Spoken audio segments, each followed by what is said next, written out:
ठीक है, नमस्ते सभी को। तो अभी कक्षा प्रारंभ करते हैं। लोकाभिरामं रणरंगधीरं राजीव नेत्रं रघुवंशनाथं कारुण्य रूपम करुणाकरंतम श्री रामचंद्रम शरणं प्रपद्ये। तो पिछले कक्षाओं में हमने बहुत सारे जातक इस विषय के हमने यहाँ पर बिंदुओं को देख लिए थे। अब जिनमें आगे के क्रम में हम देख रहे हैं, पिछले हमने अप्रकाशित ग्रह इत्यादि के फल, भावेश फल इत्यादि हमने देखे थे। अब आगे बढ़ेंगे। पदाध्याय है, जो इसमें पद करके एक विषय होता है। राशियों का पद, ग्रहों का पद होता है। पद अर्थात एक स्थान, उनका एक फलादेश के लिए विशेष इसका प्रयोजन है। फलादेश किया जाता है, इससे भी एक विशेष फलादेश जब किया जाता है, सामान्य रूप से इसका प्रयोग नहीं होता है, पर जब विशेष कुछ फलादेश वगैरह करना होता है तब इसका प्रयोजन है। तो पद का अर्थ होता है एक स्थान। जैसा कि किसी का एक हम राशि स्वामी वगैरह तो हम जानते हैं, उसी प्रकार से मतलब एक दूसरा घर बोल सकते हैं इसे हम, दूसरा एक आसन इनको, मतलब जब जैसे जैसे एक राजा होता है, जैसे उसके एक मुख्य किला होता है और दूसरा उसका दूसरा एक और राजमहल, दूसरा कोई किला होता है, उस टाइप का एक विषय है ये पद करके। तो बता रहे पराशर, पराशर उवाच कथयाम्यथ भावानां खेटानां च पदं द्विज तद्विशेष फलं ज्ञातुं यथोक्तं प्राङ् महर्षिभिः लग्नाद् यावत् तिथेराशौ तिष्ठेल्लग्नेश्वर क्रमात् तत्तावत्तिथेराशौ लग्नस्य पदमुच्यते। सर्वेषामपि भावानां ज्ञेयम् एवं पदं द्विज तनुभाव पदम तत्र बुधा मुख्य पदम विदुः। तो वहां पर सभी भाव के ये पद स्थान होते हैं, उसमें भी लग्न का जो पद है तो बोलता है कि मुख्य पदम विदुहु तनुभाव पदम करके बोला है। तो जो तनुभाव है अर्थात लग्न जो है, लग्न का पद ही मुख्य माना जाता है। होते तो सभी भाव के पद है करके बताया है। तो कैसे होता है बोल रहे हैं, तो बोल रहे हैं कि लग्न से जितने राशि पर लग्नेश बैठा होगा, अर्थात लग्न, लग्न है लग्नेश का, लग्नेश भी होता है, तो लग्न से जितने स्थान पर आगे जिस राशि में भी लग्न बैठा होगा, उतनी ही संख्या तुल्य, मतलब वहां से फिर से उतनी ही गणना तुल्य करने पर, मतलब जब काउंटिंग की जाएंगी तो लग्नेश जो राशि में होगा वह लग्न का पद कहा जाता है। इसी प्रकार सभी भावों का पद जानना चाहिए, अर्थात जिस भाव का पद जानना अभिष्ट हो, उस भाव से उस भाव का अधिपति जितने राशि पर हो, उस भाव के अधिपति से उतनी ही संख्या में जो राशि हो, वह उस भाव का पद कहा जाता है। इन पदों में मुख्य लग्न पद ही होता है करके कह रहे हैं। अतः पद शब्द से विद्वान लोग लग्न पद समझते हैं। लग्न पद का विशेष महत्व होने के कारण पद शब्द से कई कई पर विद्वानों ने लग्न लग्न पद ही कह दिया है पद शब्द का अर्थ। तो जैसे कि एक उदाहरण मिलता है, एक मेरे पास जो ग्रंथ है उसमें, तो मेष लग्न है और लग्नेश यदि, लग्नेश कौन हुआ, मेष, भौम सिंह में है, तो अतः सिंह से पंचम जो है धनु लग्न का पद कहलाएगा। तो कैसे, अब जैसे लग्न है मेष, तो मेष से पंचम राशि सिंह हो गई, वृश्चिक धनु, तो ये जो धनु है ये लग्न स्थान का पद हो जाएगा। क्यों? क्योंकि लग्न जो है वो सिंह राशि में बैठा, अर्थात पांचवी राशि में बैठा है, तो कहा है कि पंचम से और पंचम आगे जो है, अर्थात धनु राशि उस लग्न का पद होगा। यहाँ पर ऐसा समझना है। तो ऐसे ही हम दूसरी राशियों दूसरे भावों का भी पद जान पाएंगे। जैसे वृषभ राशि रहेगी द्वितीय भाव में, तो वृषभ राशि का स्वामी शुक्र जिस भाव में होगा आगे, उतने ही भाव तुल्य आगे वाला उसका पद हो जाएगा। इस प्रकार से हमें जानना है। तो ये पहले दो तीन श्लोक में यहाँ पर बताया है। आगे, स्वस्थानं सप्तमं नैव पदं भवितुम् अर्हति तस्मिन् पदत्वे विज्ञेयं मध्यम तुर्यं क्रमात् पदम् यथा तुर्य स्थिते नाते तुर्यमेव पदम भवेत सप्तमे च स्थिते नाते विज्ञेयम दशमम पदम। तो पूर्वोक्त प्रकार से पद साधन करने पर, अभी हमने पद साधन किया मतलब जो गणना इत्यादि करके, तो पद स्थान का साधन करने पर स्वस्थान या सप्तम राशि पद नहीं होता है करके बोल रहा है। यदि किसी का स्वस्थान है ना, अगर वो पद स्वस्थान हो गया, स्वस्थान अर्थात उस राशि का ही वो स्वामी इत्यादि है ना, तो स्वस्थान या सप्तम राशि पद नहीं होता। अगर वहां से सप्तम राशि भी आ रही वो भी पद नहीं होगा। अतः उक्त विधि से पद साधन करने पर, जो पहले विधि बताई गई है उससे पद साधन करने पर अपना स्थान ही पद होता हो, मतलब उसका ही स्थान पद आ गया, उसी की दूसरी राशि इत्यादि ऐसा कुछ हो गया, तो उस स्थिति में दशम को पद मानना चाहिए, सप्तम पद होता। अगर ऐसा है मतलब स्वस्थान उसका आ गया तो वो पद नहीं होगा, उससे दशम जो है वो पद हो जाएगा। एवं सप्तम पद होता हो तो ऐसी स्थिति में चतुर्थ भाव को पद जानना चाहिए। अगर वहां से सप्तम यदि आ रही है संख्या, सप्तम इसमें कोई आ रहा है, मतलब जब काउंटिंग करेंगे तो जैसे अभी पांच काउंट किए तो पांचवा आया, वैसे ही अगर सप्तम अगर आ गया है ना, सातवीं सातवें इसमें है और फिर वहां से सातवें, तो सातवां न होकर के वहां से चतुर्थ भाव को पद जानना चाहिए करके बोल रहा है। यदि चतुर्थ स्थान में स्वामी स्थित हो तो उससे चतुर्थ सप्तम भाव, यदि कोई चतुर्थ भाव में है मान लो, तो उससे चतुर्थ कौन सा हो जाएगा, सप्तम। जैसे प्रथम द्वितीय तृतीय चतुर्थ स्थान है, तो चतुर्थ से चतुर्थ, चतुर्थ पंचम षट सप्तम, है ना, चतुर्थ यदि आता है तो चतुर्थ से जो सप्तम है, सप्तम भाव पद हो जाएगा चतुर्थ में। ऐसी स्थिति में चतुर्थ भाव को ही पद जानना चाहिए बोल रहा है। यदि स्वामी सप्तम भाव में हो तो उससे सप्तम अपना ही स्थान होगा, है ना। यदि कोई स्वामी किसी का सप्तम भाव में बैठा है तो उससे सप्तम अपना ही स्थान होगा, अतः ऐसी स्थिति में दशम भाव को पद जानना चाहिए। तो ये कुछ विषय यहाँ पर विशेषता बताई है पद साधन में। अब ग्रहों के पद कथन कह रही है, यस्माद् यावत् तिथे राशौ खेटात् तद् भवनं द्विजा तत्तावत् तिथं राशिं खेटारूढं प्रचक्षते द्विनाथात् विभयोरेवं विज्ञेयं सबलावधि विगण्या पदम पदम विप्र तस्य फलम वदेत्। जिस ग्रह में उसका ग्रह जितनी राशि आगे हो उससे उतने ही आगे उस ग्रह का पद होता है, एवं जिस राशि के दो अधिपति हो या जिस ग्रह के दो हो उसका अधिक बलवान बलियुक्त राशि तक गणना करके पद अवगत करना चाहिए। अब बोल रहा है कि हम साधारण विधि से देखें कि जिस जिस ग्रह का अर्थात जिस भाव का हम पद जान रहे हैं, तो उस ग्रह उसका जो ग्रह है वो जितनी राशि आगे होगा। अब ये ग्रह के विषय में बता रहा है, इसके पहले सिर्फ भाव का विषय बोला था, अब यहाँ ग्रह के विषय में बोल रहा है। तो जिस ग्रह से, है ना, जो भी ग्रह है सूर्य आदि ग्रह, तो जिस ग्रह से उसका ग्रह अर्थात उसकी जो राशि है, जितनी राशि आगे हो उससे उतने ही आगे उस ग्रह का पद होता है। अब ऐसी कंडीशन बोल रहा है, एवं जिस राशि के दो अधिपति हो, है ना, जिस राशि के दो अधिपति हो या जिस ग्रह के दो ग्रह हो। अब जिस जिस राशि के दो अधिपति कहने से ये अर्थ हो रहा है कि जैसे राहु और केतु भी यहाँ पर इंक्लूड कर देते हैं, तो वो दो, मतलब बुध भी अधिपति हो जाता है मिथुन आदि का और राहु भी हो जाता है कुछ स्थान पे। तो इस प्रकार से वहां पे जानना है, तो उसका अधिक बलवान स्वामी, तो जिसका बल अधिक होगा उसके बलयुक्त राशि तक गणना करके पद अवगत करना चाहिए कह रहे हैं। इस प्रकार शुभाशुभ का ज्ञान कर जातक को फलादेश करना चाहिए जातक के लिए। तो पदाश्रित्य फल कथन। अब पद संबंधित कुछ कह रहे, पद से एकादश हो, योग या दृष्टि हो तो वह जातक एवं धनवान होता। अब ये पद से फलादेश कर रहे हैं। हाँ, तो जब मैं जैसे हम लोगों का भाव का पद साधन किया, तो उस पद से एकादश भाव में ग्रहों का योग हो या दृष्टि हो तो वह जातक सुख से युक्त एवं धनवान होता है। यदि शुभ ग्रहों का योग हो तो सुमार्ग और पाप ग्रहों का योग हो तो कुमार्ग से जातक को धन प्राप्त। ये पद्धति है पद का फलादेश। अब पद से एकादश भाव में मिश्रित ग्रहों का योग हो तो मिश्रित फल होता है। अर्थात पद से एकादश भाव में शुभ तथा अशुभ दोनों जब मिश्रित होकर के युक्त हो जाएंगे तो वहां पर ग्रहों का योग हो तो सुमार्ग तथा मतलब जो ग्रह अधिक होंगे उनका, वहां पर जिसका बल अधिक इत्यादि होगा, तो दोनों प्रकार के ग्रहों का योग हो तो सुमार्ग तथा कुमार्ग दोनों प्रकार से धन लाभ प्राप्त होगा, मिश्र में मिश्र फल होगा, है ना। और यदि शुभ ग्रह होंगे तो अच्छा फल, अशुभ ग्रह होंगे तो अशुभ फल होगा। यदि वह ग्रह अपने उच्च मित्रादि का हो तो सुमार्ग से, मतलब अच्छे सत्मार्ग से सन्मार्ग से बहुत प्रकार से धन लाभ और सुखागम होता है।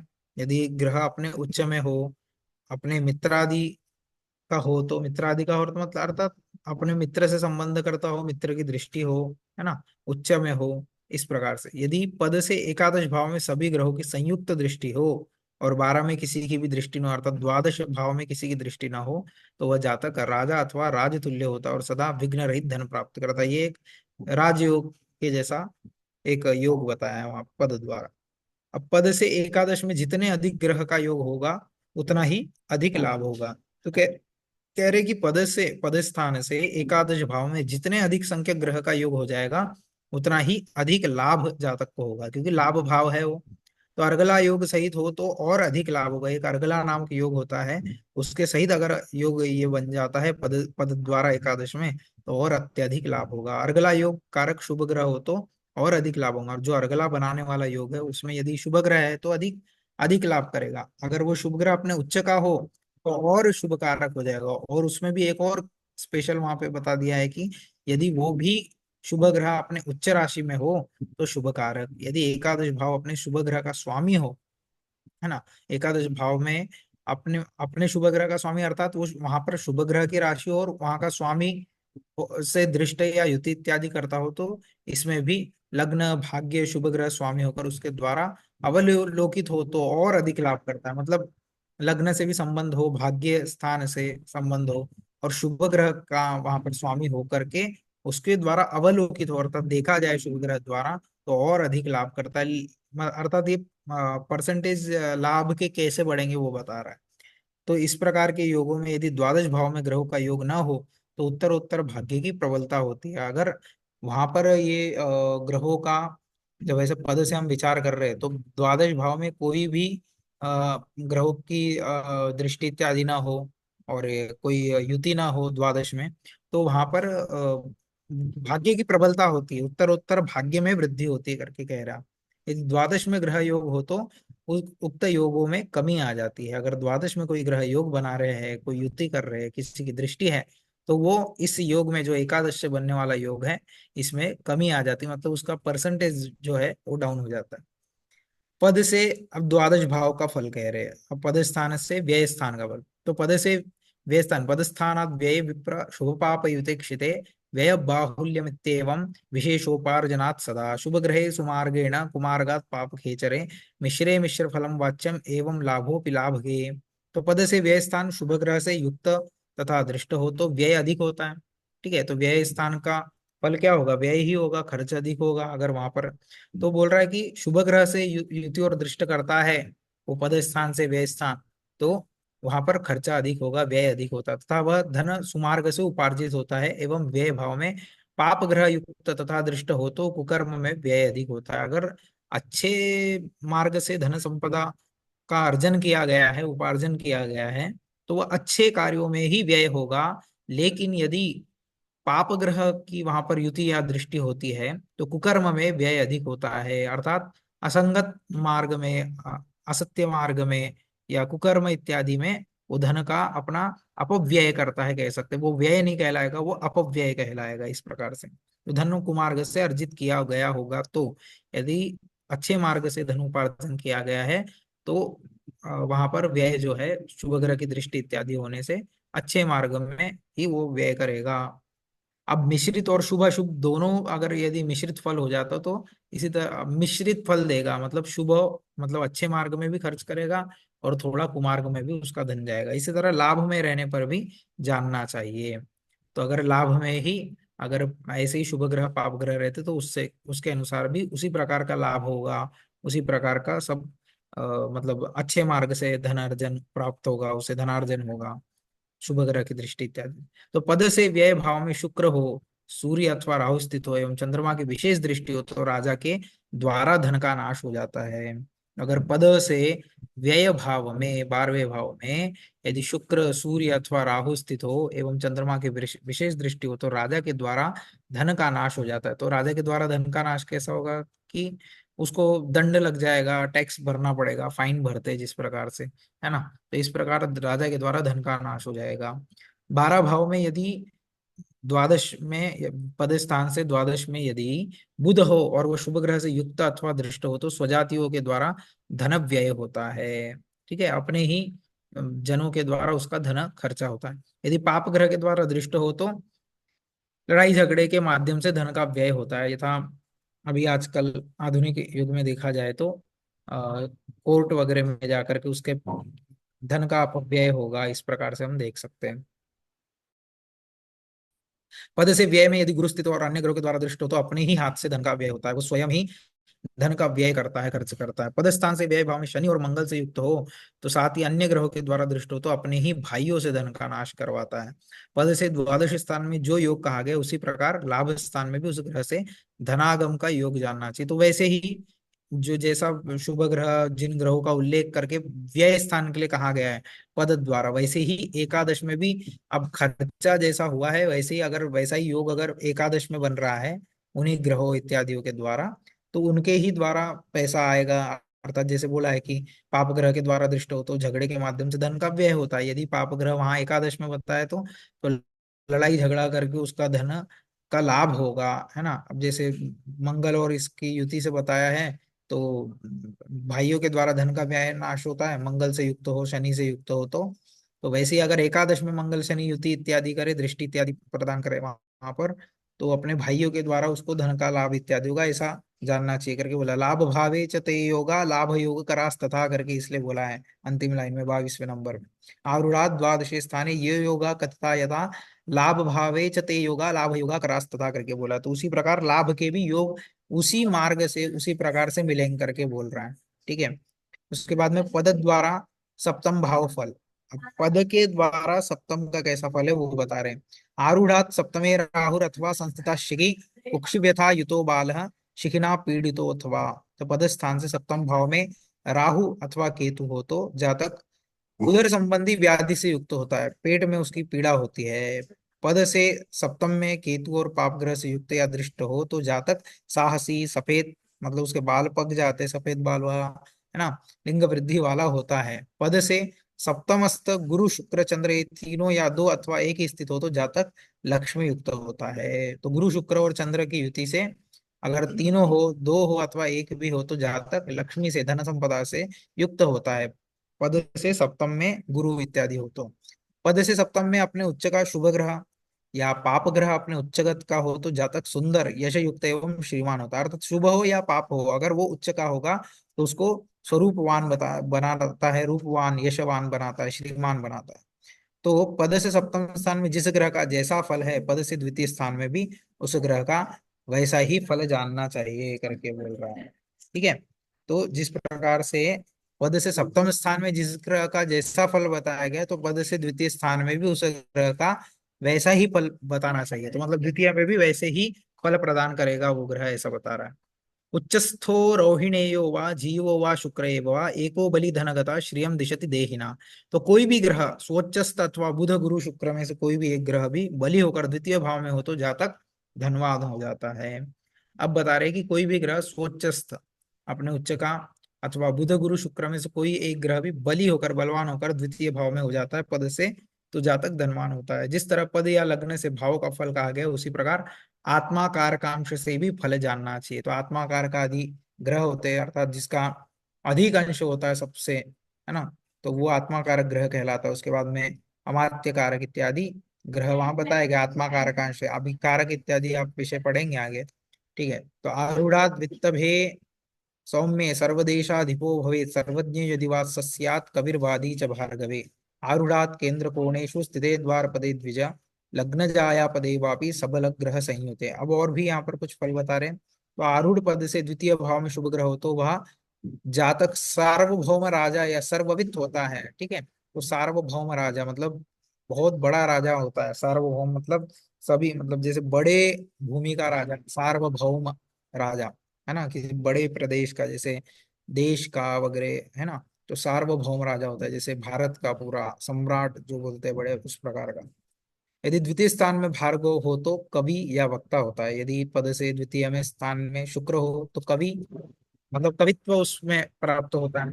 पद से केंद्र में एवं त्रिकोण में सप्तम का पद बैठा हो अथवा उभय पद बलयुक्त ग्रह से युक्त हो तो जातक निश्चय ही धनवान तथा देश विदेश में प्रसिद्ध होता है। ये भी एक फल बताया कि सप्तम का पद हो अथवा उभय पद।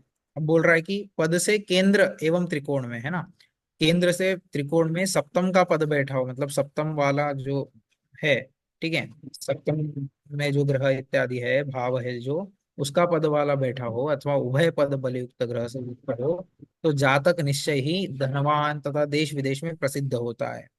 यदि पद से षष्ठ अष्टम और व्यय भाव में सप्तम का पद हो, पद स्थान से षष्ठ अष्टम और व्यय भाव में सप्तम का पद हो, ठीक है, तो जातक धनहीन होता है।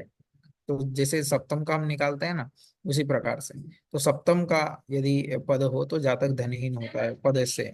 यदि पद में या पद से सप्तम केंद्र त्रिकोण एकादश भाव में अत्यंत बलवान ग्रह ग्रह हो तो जातक कलत्र आदि सुख से समन्वित होता है, पत्नी पत्नी इत्यादि स्त्री सुख आदि से समन्वित होता है। पद से सप्तम का पद यदि केंद्र त्रिकोण में स्थित हो, पद से का अर्थ क्या लेना है यहाँ पे, लग्न इत्यादि से, ठीक है, लग्न को पद मान करके अगर हम ले सकते हैं तो पद से सप्तम का पद यदि केंद्र त्रिकोण में स्थित हो तो दोनों स्त्री पुरुष में परस्पर मैत्री होती है। हे महर्षि, इस प्रकार पद से पुत्र मातृ पित्र आदि से भी केंद्र त्रिकोण आदि में स्थित हो तो पुत्र आदि से मैत्री, और यदि स्थान में पढ़े तो शत्रुता जानी चाहिए। तो मतलब यहाँ पर जितना भी पद करके बोला है तो ये किसी द्वितीय भाव का पद तृतीय भाव का पद ऐसा नहीं है। ये पद अर्थात लग्न पद की बात कर रहा है यहाँ पे, ठीक है। तो जिस साथ ही जिसका पद लग्न पद से केंद्र त्रिकोण में स्थित हो उस भाव की वृद्धि एवं त्रिक स्थान में पड़े तो उस भाव की हानि होती है।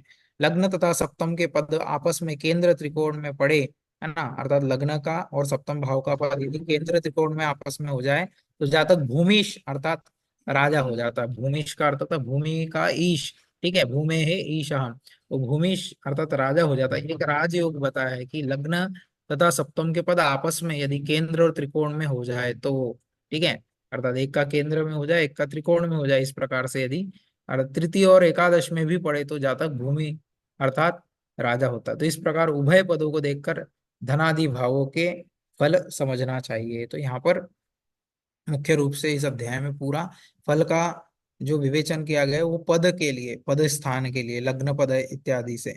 अब उसके बाद में उपपद देखेंगे, थोड़ा प्रारंभ करके यहाँ पे विराम लेंगे, आगे का आगे देखेंगे।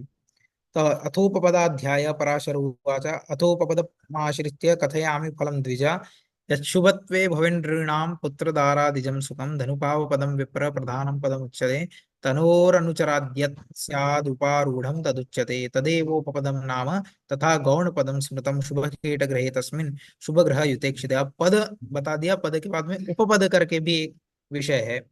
तो उपपद को कह रहे हैं कि जिसके शुभ रहने पर पुत्र भार्य आदि सुख होते हैं, है ना। तो उपपद यदि मुख्य रूप से किसका विचार करता है यहाँ पर, उपपद से संतान इत्यादि भार्य आदि का सुख कैसे होगा वो देखेंगे। तो पूर्व कथित जो लग्न का पद है, पूर्व कथित लग्न का जो पद है वह प्रधान पद है, उसे मुख्य पद प्रधान पद कहते हैं ना। जैसे किसी का बोलते हैं ना, जैसे हम अध्यक्ष पद बोलते हैं, सचिव पद बोलते हैं, तो उसी प्रकार से यहाँ पे भी पद में भी दो बता दिया, एक पद प्रधान पद, उसे ही उसके बाद जो बोला है वो उपपद बोला है, ठीक है। जैसे बोलते हैं, है ना, सचिव उप सचिव ऐसे होते हैं ना, अध्यक्ष उपाध्यक्ष, वैसे ही वो भी एक पद है, पोजीशन है, वैसे ही प्रधान पद होता है यहाँ पर, और एक उसका उपपद होता है। तो तनुभाव का जो पुत्र भाव का पद है वह उपपद कहा जाता है। मतलब जहाँ लग्न से जो पंचम भाव का पद होगा, जैसे लग्न भाव का पद है, अब लग्न से जो पंचम भाव है उस पंचम भाव का जो पद होगा वह उपपद कहलाता है। तो यही उपपद गौण पद भी कहा जाता है, उसे ही गौण पद कहते हैं, है ना। तो उसमें शुभ ग्रह की दृष्टि हो या शुभ ग्रह युक्त हो तो जातक को पुत्र भार्याजन्य सुख, वैसे भी संतान का विचार पंचम भाव से किया जाता है, तो यहाँ पे भी उपपद से पुत्र और भार्याजन्य सुख शांति का विचार किया जा रहा है। तो उसमें यदि शुभ ग्रह की दृष्टि या शुभ ग्रह की युति इत्यादि हो तो जातक को पुत्र भार्याजन्य सुख शांति होती है। गौण पद पाप ग्रह की राशि हो, ठीक है। अब जो गौण पद है अर्थात जो उपपद है वो किसी पाप ग्रह की राशि हो, वहां पे पाप ग्रह से युक्त या अदृष्ट हो तो जातक सन्यासी या पत्नीहीन होता है। परंतु यदि उसमें शुभ ग्रह की दृष्टि हो तो जातक पत्नीहीन नहीं होता है। तो सूर्य के अपने उच्च राशि में या मित्र ग्रह में रहने से उसको पाप ग्रह नहीं माना जाता। तो सूर्य यदि अपने उच्च राशि में है या मित्र के साथ में है तो उसको पाप ग्रह नहीं समझना है करके ये भी एक विशेष बात बता रहे हैं। रविर्नैवात्र पापस्यात् शुभदृग्यो गतो नैव योगो अयम दारनाशक।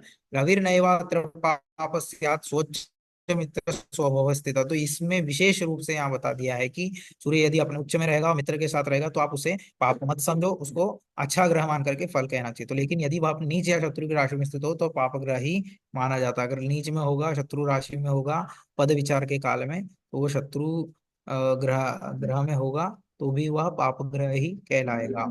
तो इस प्रकार से ये पद और उपपद की थोड़ी चर्चा हमने की है। अभी यहीं पे रुकेंगे, इसके आगे का विषय हम अगली कक्षाओं में देखेंगे, ठीक है। स्टॉप कर सकते हैं, क्षमा सर।